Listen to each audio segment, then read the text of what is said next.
નમસ્કાર મિત્રો, મારી ચેનલને, મારા વિચારોને, મારા વિડીયોને જબરજસ્ત માત્રામાં શેર કરવા બદલ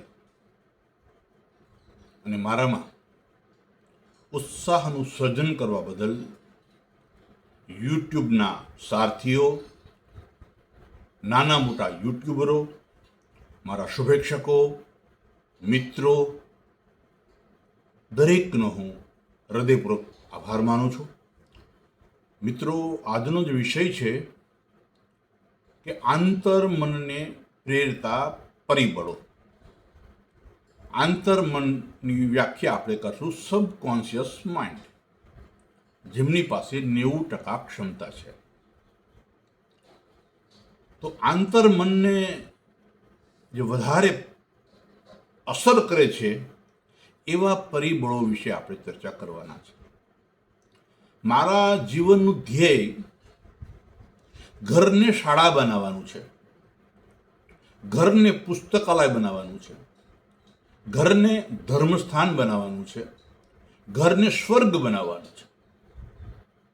આ વર્ષોથી હું કરતો આવ્યો છું.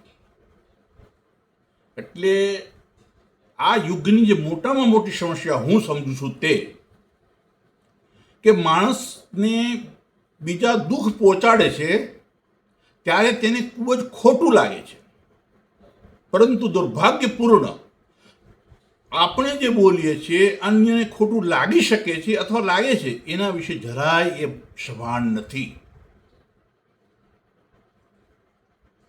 આજની મુખ્ય સમસ્યાઓમાં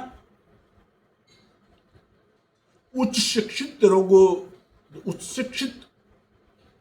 યુવાનો છે, વિદ્યાર્થીઓ છે, એમને સરકારી નોકરી મળતી નથી. મારી દ્રષ્ટિએ સૌથી મોટી સમસ્યા છે. બીજી સમસ્યા કે મોટી ઉંમર સુધી સંતાનોના લગ્ન થતા નથી. ત્રીજી સમસ્યા, લગ્ન થઈ જાય પરંતુ અતિ અલ્પ સમયમાં છૂટાછેડાના પ્રસંગો વધુ જોવા મળી રહ્યા છે. અને એ છૂટાછેડા કરવા માટે પણ પૈસા આપવા પડે છે. અને જો મહત્વનું કારણ છે, મહત્વનું પરિબળ છે કે આજે માતા પિતાની જે વેલ્યુ હોવી જોઈએ, માતા પિતા પ્રત્યે આદર હોવો જોઈએ, એ આજે અમુક ઘરોમાં જોવા મળે છે. મેં 1983-84 હીરો ફિલ્મ જોયેલું. ત્યારબાદ જાન્યુઆરી 26 બાગવાન ફિલ્મ જોયું. અને બાગવાન ફિલ્મ જોઈને મેં એક નાનો આર્ટિકલ લખેલો. તારક મહેતા કા ઉલ્ટા ચશ્મા એક સરસ સિરિયલ છે, હાસ્યની સિરીઝ છે અને સિરિયલ છે. હું મોટા ભાગે ટીવી જોતો નથી, પણ મારી દીકરી જે આઈએસની તૈયારી કરે છે એની માઇન્ડ ફ્રેશ કરવા માટે મોટા ભાગે એ તારક મહેતા કા ઉલ્ટા ચશ્મા જુએ છે. એમાં જે કેરેક્ટર છે એ કેરેક્ટર આપણને કઈ રીતે પ્રભાવિત કરે છે. એમાં ચંપાલાલ ગળાનું કેરેક્ટર છે, જેઠાલાલ ગળાના પિતાજી. એ દરેક વખતે પોતાના પુત્ર જેઠાલાલને ઠપકો આપે છે, પરંતુ ક્યારેય એની પત્નીને, એની પુત્રવધૂને ટોકતા નથી. બીજું કેરેક્ટર છે જેઠાલાલ ગળાનો. જેઠાલાલ ગળા હંમેશા નાની નાની બાબતોમાં પોતાના પિતા ચંપકલાલના આશીર્વાદ મેળવે છે. અને એક ત્રીજું કેરેક્ટર છે નટુ કાકા ઉધાઈવાલા. એનો ફેમસ કોટેશન છે, boss is always right. Boss is always right. માલિકો હંમેશા સાચા હોય છે. આપણા ઘરમાં આપણી માતા અથવા આપણી પત્ની એ માસ્ટર છે. જો તમે તમારી માતાની વાત માની લો તમારા પત્નીની વાત માની લો તો જીવનમાં સુખ આવવાની શક્યતાઓ અનેક ગણી વધી જાય છે. પણ એ સ્ત્રી એક શક્તિ છે અને એ સ્ત્રીમાં સકારાત્મક સ્નેહ, સકારાત્મક સમર્પણ, સકારાત્મક સહનશીલતા હોવી ખૂબ જ જરૂરી છે. કાચનું આપણે બર્તન લઈએ, કોઈ વાસણ લઈએ, એની બોક્સ ઉપર લખેલું હોય હેન્ડલ વિથ કેર. કારણ કે કાચનું વાસણ જો તું હાથમાંથી છટકી જાય અને તૂટી જાય તો એ પાછું રિપેર થઈ શકતું નથી, એ તૂટી જાય છે. એવી રીતે જે પરસ્પરના સંબંધો છે એ એક વખત બગડે છે પછી એને સુધારતા ઘણી વાર લાગે છે. આજે પત્ની અને સાસુઓના ઝઘડાઓ અથવા ગેરસમજણો અને પરિણામે પરિવારમાં થતા વિભાજનો જ મુખ્ય સમસ્યાઓ છે. સાસુ એમ સમજે છે કે હું જ સાચી છું અને પુત્રવધુ એમ સમજે છે કે હું જ સાચી છું. પણ મિત્રો, સાસુ પોતાની દીકરી માટે જે માન ધરાવે છે એ પુત્રવધુ માટે માન ધરાવતા હોતા નથી. અને પુત્રવધુ એની માતા પિતા પ્રત્યે આદર ધરાવે છે એ આદર સાસુ સસરા વિશે ધરાવતા નથી. આ યુગની સૌથી મોટી સમસ્યા છે અને એને કારણે ઘરમાં ગૃહ કંકાસ થતા રહે છે. અને ઘણી વાર તો ગૃહ કંકાસને કારણે ઘણા યુવાનો આત્મહત્યા પણ કરી લેતા હોય છે. કાર્લ યુંગ નામના એક મનોવૈજ્ઞાનિક થઈ ગયા. એમને કહ્યું છે to be unique person and make immortal impression, it is the prime purpose of life. એટલે કે જીવનમાં અનન્ય વ્યક્તિ બનીને પોતાના કાર્યની અમિટ છાપ છોડી જવી આ મનુષ્ય જીવનનો મુખ્ય ધ્યેય છે. શું આપણે એવું કાર્ય કરીએ છીએ ખરા કે આપણે આ કાર્યની અમિટ છાપ આ જગતમાં છોડી જઈએ? જો આપણા ઘરમાં 1 કલાકની ગેરહાજરીથી લોકો નોંધ લે, આપણા 1 દિવસની સીએલથી આપણા કર્મચારીઓ અને અધિકારીઓ આપણી નોંધ લે, તો આપણે ખરેખર ક્રિએટિવ, પોઝિટિવ અને લોયલ એમ્પ્લોઈઝ કહેવાય. આલ્બર્ટ આઇન્સ્ટાઈન નામના મહાન વૈજ્ઞાનિક એક સરસ વાત કરી છે, try not became a man of success, rather try to become a man of value. Einstein શું કહે છે કે સફળ વ્યક્તિ બનવાનો પ્રયત્ન ન કરો, તમે મૂલ્યવાન વ્યક્તિ બનવાનો પ્રયત્ન કરો. મૂલ્યવાન વ્યક્તિ એટલે જે પ્રેમને સમર્પિત છે, જે પ્રામાણિકતાને સમર્પિત છે, જે પરોપકારને સમર્પિત છે, જે શીખવાને સમર્પિત છે, જે આભાર માનવાને સમર્પિત છે, જે આદર આપવામાં સમર્પિત છે, એવા લોકોની આજે ખૂબ જ જરૂર છે. આજે ડૉક્ટર ઘણા, એન્જિનિયર ઘણા, પ્રોફેસર ઘણા, કલેક્ટર, આ ઘણા ઉદ્યોગપતિઓ ઘણા, પણ એમાં મૂલ્યવાન માણસો કેટલા? મૂલ્યવાન માણસોની એક લાક્ષણિકતા છે, એ કોઈ પણ વ્યક્તિને ધ્યાનથી સાંભળે છે અને એની ક્ષમતા અનુસાર એને પ્રેરણા આપે છે અથવા મદદ કરે છે. અને મૂલ્યવાન વ્યક્તિની એક બીજી યોગ્યતા છે કે ઘરમાં જ્યારે કોઈ પણ બાબતે ઉગ્ર વાતાવરણ નિર્માણ થાય ત્યારે એ વ્યક્તિ ચૂપચાપ બધું સાંભળે છે, કોઈ પણ જાતનું રિએક્શન આપતો નથી. પરિણામે સાણા અને સાચા માણસો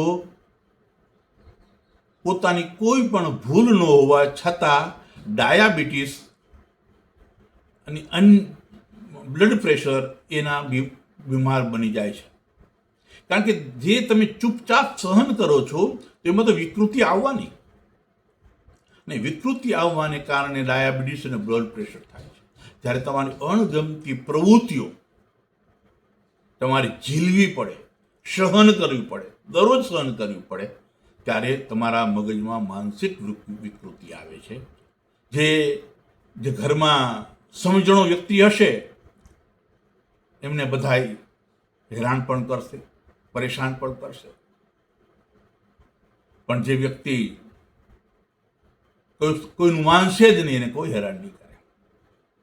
હું હંમેશા કહું છું કે 12 થી 14 વર્ષ સુધી છોકરાઓને સમજાવવાનો પ્રયત્ન કરવો, પરંતુ જ્યારે આપણા સંતાનો આપણી સાથે દલીલ કરવા લાગે ત્યારે સમજી લેવાનું કે હવે તમારે ચૂપ રહેવાનો સમય આવી ગયો છે. જ્યારે બાળક એમ સમજે છે કે હું મોટો થઈ ગયો છું, બાળક એમ સમજે છે હું સફળ થઈ ગયો છું, એમ સમજે છે કે હું ધનવાન બની ગયો છું, હું એમ સમજે કે માતા પિતા કરતાં મને વધારે આવડે છે, ત્યારે માતા પિતાએ ચૂપ થઈ જવું જોઈએ. કારણ કે જ્યારે એ બોલવા માંડે છે ત્યારે વિવેક ભાન ગુમાવે છે કે હું એની સાથે બોલું છું. આજે વિવેક ભાનને કારણે સાસુ વહુના ઝઘડા, પતિ પત્ની વચ્ચેના ઝઘડા પરાકાષ્ઠા છે. આજનો મારો વિષય છે, આની પ્રસ્તાવના છે. આજનો વિષય શું છે કે જે સકારાત્મક પરિબળો છે કઈ રીતે અસર કરે છે. તો ચાલો આ પ્રકરણો આપણે વાંચીએ. આજનું જે મારું માઇન્ડ પાવર સિરીઝનું જે પ્રકરણ છે એ પ્રકરણ છે આંતરમનને પ્રેરતા પરિબળો. આંતરમન એટલે સબકોન્શિયસ માઇન્ડ, જેમની પાસે 90% ક્ષમતા છે. તો આંતરમન છે જે 90% ક્ષમતા ધરાવે છે, કેનાથી પ્રભાવિત થાય છે? એ પ્રેમથી પ્રભાવિત થાય છે, સ્નેહથી પ્રભાવિત થાય છે. બર્ની સિગલે એક પુસ્તક લખ્યું છે, લવ મિરેકલ એન્ડ મેડિસિન, અને એનો અનુવાદ અમૃત પટેલ, બારડોલી ડોક્ટર છે, સ્નેહ અને સારવાર નામે એક પુસ્તક અનુવાદ કર્યો છે. વડોદરાના ઓએસિસ પ્રકાશકે એનું પ્રકાશન કર્યું છે કે પ્રેમ એ દવાનું પણ કામ કરે છે. આંતરમનને સૌથી વધુ પ્રભાવિત કરનારું કોઈ પરિબળ હોય તો છે પ્રેમ. પ્રેમ સૌ કોઈને ગમે છે. બાળકો, કિશોરો, યુવાનો, વડીલો સૌ પ્રેમથી આકર્ષાય છે. પ્રેમની અસર પ્રાણીઓ પર જોવા મળે છે. જેમને પ્રેમ મળતો નથી તેઓના જીવનમાં વિકૃતિ આવવાની સંભાવના ઘણી વધી જાય છે. વિશેષ કરીને જે બાળકને બાળપણમાં પ્રેમ નથી મળતો તેના પર ગંભીર અસર થવાની સંભાવના રહે છે. વૈજ્ઞાનિક સત્યો અને શોધો સ્વીકાર કરે છે કે દરેક વ્યક્તિ પ્રેમ માટે તરસે છે અને ઝંખે છે. માટે આપણે સૌ પ્રથમ આપણી જાતને પ્રેમ કરવો જોઈએ, ત્યારબાદ માતા પિતા, વડીલો, જીવનસાથી, બાળકો, પડોશીઓ, સગાવાલાઓ, મિત્રો, સાથી કર્મચારીઓ, અધિકારીઓને પ્રેમ આપવો જોઈએ, જેનાથી આપણું સબકોન્શિયસ માઇન્ડ વધુ એક્ટિવેટ થાય છે. પણ જ્યારે આપણે આપણા પ્રતિસ્પર્ધીઓને, આપણા વિરોધીઓને, આપણા ટીકાકારોને ચાહીએ છીએ, તેનું ભલું ઈચ્છીએ છીએ, ત્યારે આપણું સબકોન્શિયસ માઇન્ડ સૌથી વધારે એક્ટિવેટ થાય છે. સબકોન્શિયસ માઇન્ડને એક્ટિવેટ કરનારું ત્રીજું પરિબળ છે પ્રજ્ઞા, એટલે કે શીખવાની પ્રક્રિયા. તમે નવું શીખો છો ત્યારે બ્રેન વધારે એક્ટિવેટ થાય છે, બ્રેનની શક્તિ વધારે એક્ટિવેટ થાય છે. પ્રજ્ઞા સતત પ્રાપ્ત કરતા રહેવાથી આપણું સબકોન્શિયસ માઇન્ડ સતત સક્રિય રહે છે. માટે આપણે દરરોજ કંઈક ને કંઈક નવું જાણતા રહેવું જોઈએ. મોટા ભાગના માણસો એવું માને છે કે સ્કૂલ કોલેજ કાળમાં જે ભણવાનું હોય છે, પણ હકીકતે જેઓ જીવનભર શીખતા રહે છે, શાર્પ વિસ્ડમ ધરાવે છે, તેઓ માત્ર એજ્યુકેશનમાં હાઈ ક્વોલિફિકેશન મેળવે છે, પરંતુ દરરોજ વિવિધ ક્ષેત્રનું જ્ઞાન વિસ્ડમ મેળવતા નથી. તેઓ જીવનમાં અમિટ છાપ પેદા કરી શકતા નથી. નાલંદા વિશ્વવિદ્યાલય અને તક્ષશિલા વિદ્યાલયમાં એટલે જ વિશ્વભરના વિદ્યાર્થીઓ ભણતા હતા, કારણ કે અહીં જીવનનું શાણ પણ ભણાવવામાં આવતું હતું. સબકોન્શિયસ માઇન્ડને પ્રભાવનારું અતિ બીજું પરિબળ છે પરોપકાર, ઉપયોગી થવું. આપણે જ્યારે નિસ્વાર્થ ભાવે અન્યને, દુઃખીને, અનાથને, અપંગને, જરૂરતમંદ લોકોને મદદરૂપ થઈએ છીએ ત્યારે આપણું સબકોન્શિયસ માઇન્ડ સૌથી વધુ સક્રિય થાય છે. આપણે મહાપુરુષોને એટલે જ યાદ કરીએ છીએ કારણ કે તેનું સમગ્ર જીવન માનવ કલ્યાણ માટે ખર્ચાયું છે. વિશ્વના સમૃદ્ધ દેશો તથાગત ગૌતમ બુદ્ધને એટલે જ માર્ગદર્શક તરીકે સ્વીકારે છે કારણ કે બૌદ્ધ ધર્મમાં માનવ કલ્યાણની વાતને પ્રાધાન્ય આપવામાં આવ્યું છે. આપણી પાસે જે કંઈ છે તેનો ઉપયોગ અન્યને મદદરૂપ થવામાં કરવો જોઈએ. આમ કરવાથી આપણું સબકોન્શિયસ માઇન્ડ એક્ટિવેટ થાય છે અને આપણને મદદ કરે છે. પણ જ્યારે આપણે આપણા હિતને નુકસાન કરનારાઓને મદદરૂપ થઈએ છીએ ત્યારે આપણું આંતરમન, આપણું સબકોન્શિયસ માઇન્ડ વધુ એક્ટિવેટ થાય છે. એટલે કે જેઓ આપણી ટીકા કરે છે, જેઓ આપણી નિંદા કરે છે, એને એ વ્યક્તિને આપણી જરૂર પડે છે ત્યારે આપણે એના જેવું નહીં વિચારવાનું, પણ એને પણ મદદરૂપ થઈએ છીએ ત્યારે આપણું સબકોન્શિયસ માઇન્ડ એક્ટિવેટ થાય છે. બીજું છે પ્રામાણિકતા. જેમ કેમ્બ્રોન એક પુસ્તક લખ્યું છે attributes of the great people, એમાં પ્રામાણિકતાને પણ સ્થાન આપવામાં આવ્યું છે. આપણે કોઈ પણ ઈચ્છા પ્રામાણિકપણે સેવીએ, કોઈ પણ કાર્ય પ્રામાણિકતાપૂર્વક કરીએ છીએ ત્યારે આપણું સબકોન્શિયસ માઇન્ડ એક્ટિવેટ થાય છે. આજે જેઓનું નામ ઇતિહાસમાં સુવર્ણ અક્ષરે લખાયેલું છે તેઓએ પોતાના જીવનમાં પ્રાણવાયુ તરીકે પ્રામાણિકતાને સ્વીકારી હતી. આજે કેટલાક લોકો પ્રામાણિકતાની અવગણના કે ઉલ્લંઘન કરીને પત્ની, પરિવાર, સમાજ, દેશને છેતરે છે, પણ હકીકત તે પોતે અંદરથી છેતરાઈ જાય છે. છેતરનારને છેતરાવાળો મળી જાય છે. જ્યારે આ સમજાય છે ત્યારે ઘણું મોડું થઈ ગયું હોય છે. પણ જેઓ એ સબકોન્શિયસ માઇન્ડ પાસેથી વધુ કામ લેવું છે, વધુ સફળતા મેળવવી છે, એ મિત્રોએ પ્રામાણિકતાનો જીવનનો આધાર સ્તંભ માનવો જોઈએ અને પ્રામાણિકતાને જીવનની કરોડરજ્જુ માનવી જોઈએ. એનાથી પછીનું ચેપ્ટર છે દ્રષ્ટિ. જ્યારે દ્રષ્ટિ કેળવી કંઈક બનવાનું કે કંઈક મેળવવાનું લક્ષ્ય નક્કી કરીએ છીએ ત્યારે આપણું સબકોન્શિયસ માઇન્ડ એક્ટિવેટ થાય છે અને દ્રષ્ટિપૂર્વક કાર્ય રંગ લાવે છે. દ્રષ્ટિ એટલે પોતાની જાતને જાણવી, પોતાની વિશેષતાઓ અને મર્યાદાનો જાણવી. જેઓ દ્રષ્ટિ કેળવીને કામ કરે છે તેઓ જીવનમાં સફળ થાય છે. જે ઇતિહાસ લખાયો છે તે દ્રષ્ટિપૂર્વક કાર્ય કરનારો લખાયો છે. જેઓ દ્રષ્ટિ વિના કાર્ય કરે છે તેઓ ઘાણીના બળદની જેમ ગોળ ગોળ ફરે છે પણ ત્યાંના ત્યાં જ હોય છે. માટે આપણે દ્રષ્ટિ કેળવીને કાર્ય કરવું જરૂરી છે. એના પછીનું જે માઇન્ડ પાવરને અથવા સબકોન્શિયસ માઇન્ડ અસર કરે છે સંકલ્પ. દ્રષ્ટિને સહારે આપણે જ્યારે લક્ષ્ય નિર્ધારિત કરીએ છીએ, સંકલ્પ નિર્ધારિત કરીએ છીએ ત્યારે પ્રાપ્ત કરવા માટે આપણું આંતરમન આપણને મદદરૂપ થાય છે અને આંતરમન વધુ સક્રિય કરે છે. પ્રબળ સંકલ્પ વિના આપણું આંતરમન સક્રિય થતું નથી. પ્રબળ સંકલ્પ એટલે ઈચ્છિત લક્ષ્ય પ્રાપ્ત કરવાની પ્રબળ ઝંખના, જેમાં શંકાનું જરાય નામો નિશાન ન હોય. પ્રબળ ઈચ્છા શક્તિને કારણે એક સામાન્ય પરિવારમાં જન્મેલા ડૉક્ટર બી.આર. આંબેડકરે પોતાનું જીવન તો બદલ્યું, સાથે સાથે અનેક દીન દુખિયાઓના જીવનને બંધારણના કાયદાઓની મારફતે સામાન્યમાંથી અસામાન્ય બનાવી દીધા છે. અને આજે અનેક કલેક્ટરો, મંત્રીઓ, ઉદ્યોગપતિઓ એ સમાજમાં જોવા મળે છે. પ્રબળ સંકલ્પમાં 100% વિશ્વાસ પણ હોવો અત્યંત જરૂરી છે. માટે આપણે સંકલ્પ કરીએ કે આપણે દરેકને ઉપયોગી થઈએ. અને પછીનું ચેપ્ટર છે વાણી. આપણે જે કંઈ વાણીનું પ્રયોજન કરીએ છીએ તે લક્ષ્ય પ્રાપ્તિના સમર્થનમાં જ બોલવું જોઈએ. ક્યારે લક્ષ્ય પ્રાપ્તિના વિરુદ્ધ બયાન ન કરવું જોઈએ.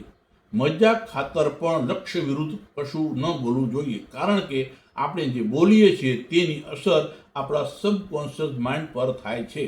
આપણા પરિવારના સભ્યોને ક્યારેક ન કહેવું જોઈએ તને સમજાય નહીં, તું મૂર્ખ છો, તારું કામ નહીં. માટે આપણે જ્યારે પણ બોલીએ છીએ ત્યારે આપણા વિશે અને અન્ય વિશે કલ્યાણકારી હોવું જોઈએ. વર્તન. આપણું વર્તન છે, આપણે ગમે એટલું વાંચીએ, ગમે એટલું સાંભળીએ, ગમે એટલું જ્ઞાન હોય, પણ એ આચરણમાં ના ઉતરે તો બધું નકામું છે. ભગવાન બુદ્ધ કહે છે કે લાખો ગ્રંથો વાંચવા કરતા એક ગાથાનું, એક વાક્યનું આચરણ વ્યક્તિનું જીવન બદલી નાખે છે. આચરણ એ જ સર્વસ્વ છે. અને આચરણ એટલે વર્તન. આપણું વર્તન એક સદાચાર વ્યક્તિને છાજે તેવું અને લક્ષ્ય પ્રાપ્તિના સંદર્ભે સમર્થનમાં જ હોવું જોઈએ. આપણે જે કંઈ બોલીએ છીએ તેવા બની જઈએ છીએ અને વર્તન કરીએ છીએ. જો આપણું વર્તન લક્ષ્યની વિરુદ્ધ હોય તો લક્ષ્ય પ્રાપ્તિ થાય કેમ? સૌથી પહેલાં આપણે સારા માણસ બનવાનું લક્ષ્ય રાખવું જોઈએ. સારા માણસો સારું જ વર્તન કરે છે.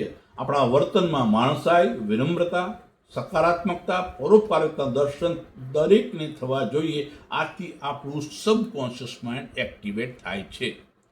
અને કલ્પના છે.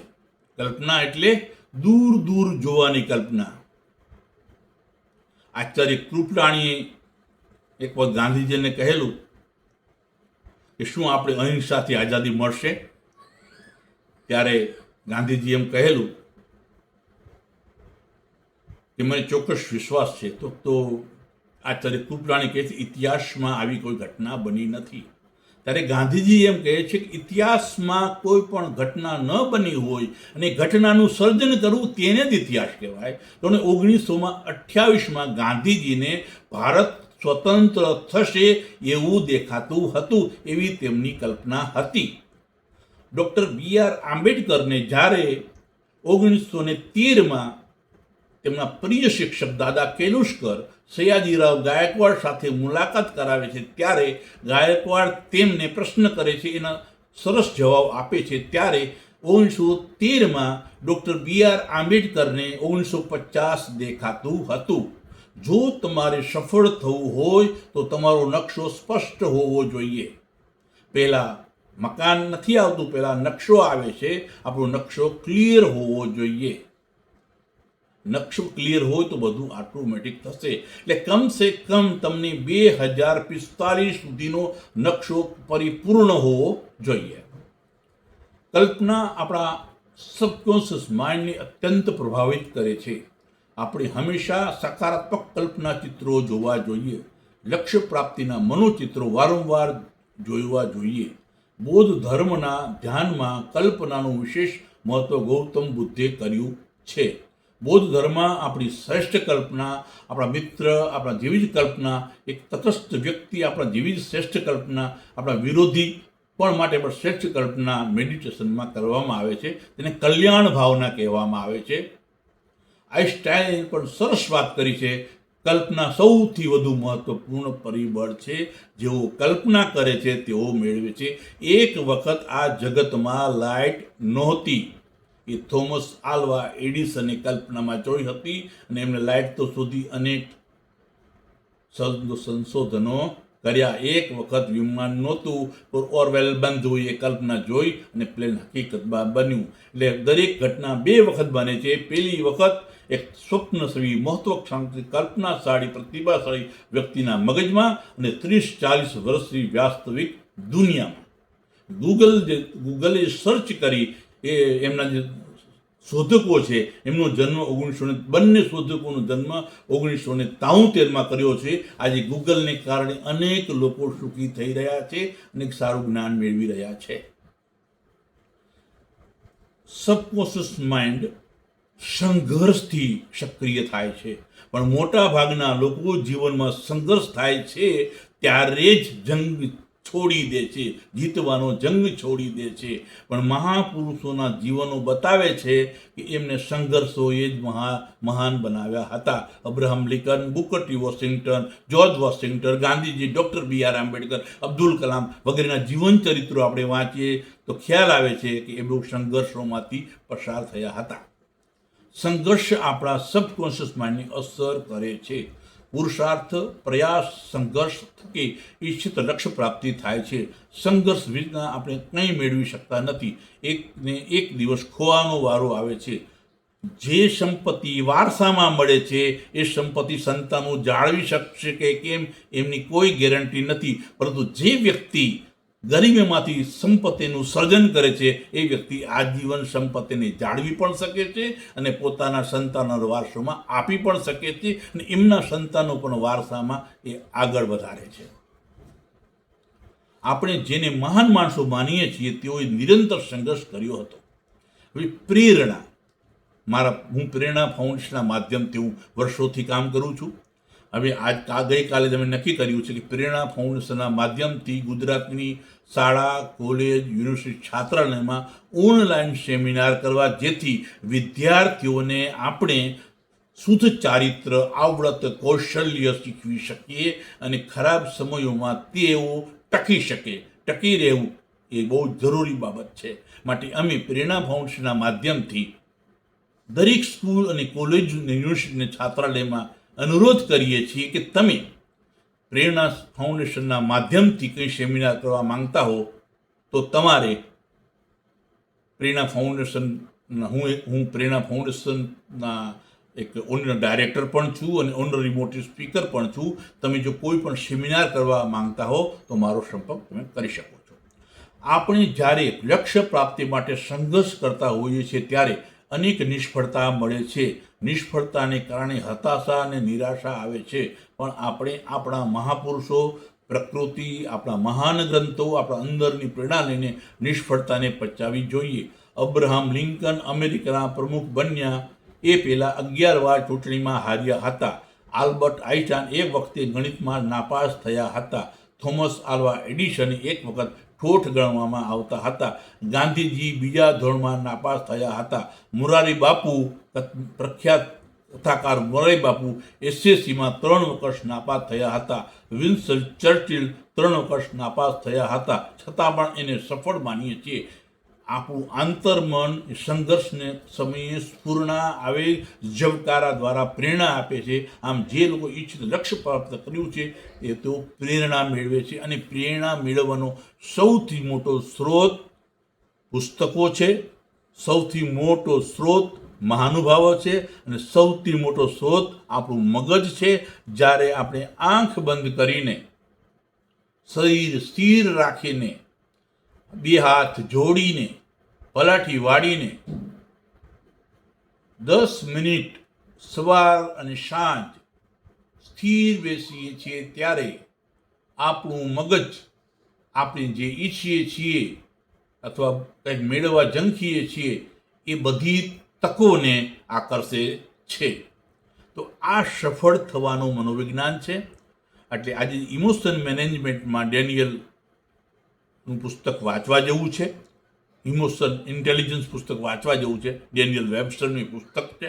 કારણ કે ઇમોશનને જાણ્યા વગર, ઇમોશનને સમજ્યા વગર આપણે સફળ ન થઈ શકે. માનો કે ઇમોશન આપણે મેરિટથી આપણે આગળ આવી ગયા, પણ ક્રોધના સમયે, આવેશના સમયે, દુઃખના સમયે આપણે આક્રમક સ્વભાવ બની ગયા તો એ સફળતા લાંબા ગાળે નિષ્ફળતામાં મળી જાય છે. માટે સારી લાગણીઓને આપણે કેળવવી જોઈએ. આપ સૌ મિત્રોનો આભાર માનું છું. મને 7-8 દિવસ તમે તમામ મિત્રોએ મને પ્રમોટ કરવામાં, મારામાં ઉત્સાહ પ્રેરવામાં, મારી યુટ્યુબને પ્રમોટ કરવામાં, મારા વિડીયોને પ્રમોટ કરવામાં, લાઈક કરવામાં, કોમેન્ટ કરવામાં સૌ લોકોએ મને સહકાર આપ્યો છે. એ માટે હું યુટ્યુબના માલિક, નાના મોટા યુટ્યુબના લોકો, મારા મિત્રો અને શુભેચ્છકોને આભાર માનું છું.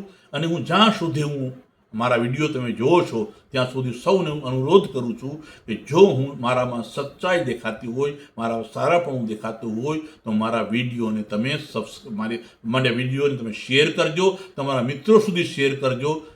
બીજું, મારી ચેનલને સબસ્ક્રાઈબ કરજો, બીજાને પણ સબસ્ક્રાઈબ કરવા ભલામણ કરજો. ત્રીજું, મારી લાઈક કરજો, મારા વિડીયોને લાઈક અને શેર પણ કરજો અને કોમેન્ટ પણ કરજો. અને તમે જે કંઈ ઈચ્છો છો, તમે ઓનલાઈન સેમિનાર કરવા ઈચ્છો છો તો તમે કોમેન્ટમાં લખજો. હું ઓનલાઈન સેમિનાર કરવા માટે પણ વિચારી રહ્યો છું.